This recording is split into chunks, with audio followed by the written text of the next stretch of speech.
kalau kita bicara.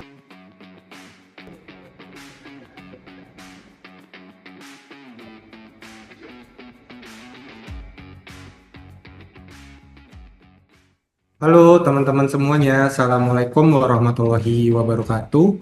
Selamat siang, salam sejahtera untuk kita semuanya.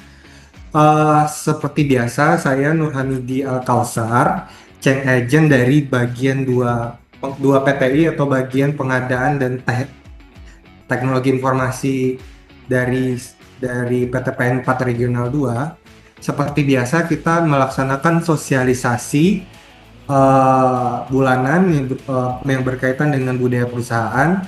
Kali ini seperti biasa kita ada Sadari, Godigi, uh, sama juga ada Culture Booster seperti biasa. Nah, untuk materi Sadari bulan ini kebetulan itu berkaitan dengan manajemen risiko perkebunan. Nah, hari ini saya mau sharing sedikit nih kepada teman-teman. Yang pertama, kalau kita bicara risiko, sebenarnya risiko itu sangat dekat dengan aktivitas kita sehari-hari. Dalam materi ini dijelaskan bahwa risiko itu adalah ketidakpastian yang bisa mengarah ke keuntungan, impas, ataupun kerugian. Jadi antara keuntungan, impas, atau kerugian.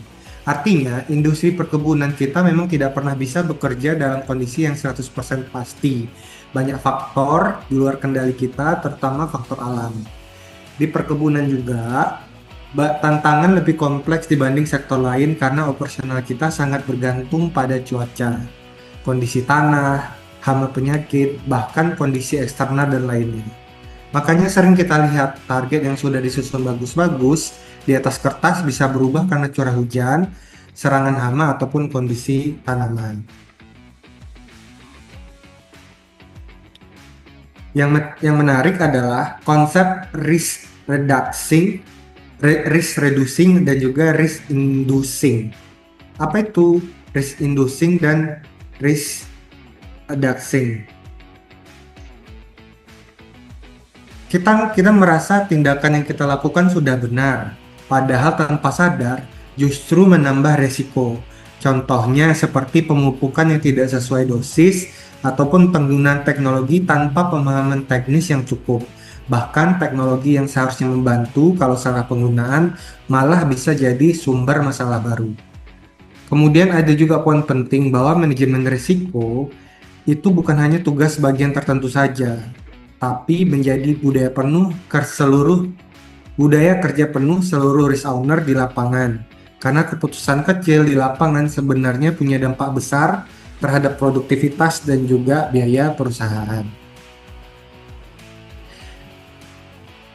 Ada 3 langkah dalam melakukan manajemen risiko, yaitu yang pertama, inventarisasi menyeluruh atas risiko-risiko, kemudian melakukan klasifikasi risiko, dan kemudian melakukan intervensi ataupun tindakan perbaikan terhadap risiko tersebut. Intinya bukan menunggu risiko terjadi atau masalah terjadi, tetapi bagaimana kita lebih peka terhadap membaca potensi risiko sejak awal. Kurang lebih seperti itu materi kita pada hari ini. Terima kasih kepada teman-teman yang sudah join. Harapannya materi yang sudah kita sharing pada hari ini dapat mengingatkan bahwa keberhasilan operasional bukan hanya soal mencapai target, tetapi juga bagaimana kita mampu mengelola risiko dengan lebih sadar, disiplin, dan konsisten. Terima kasih kepada teman-teman. Salam PTPN.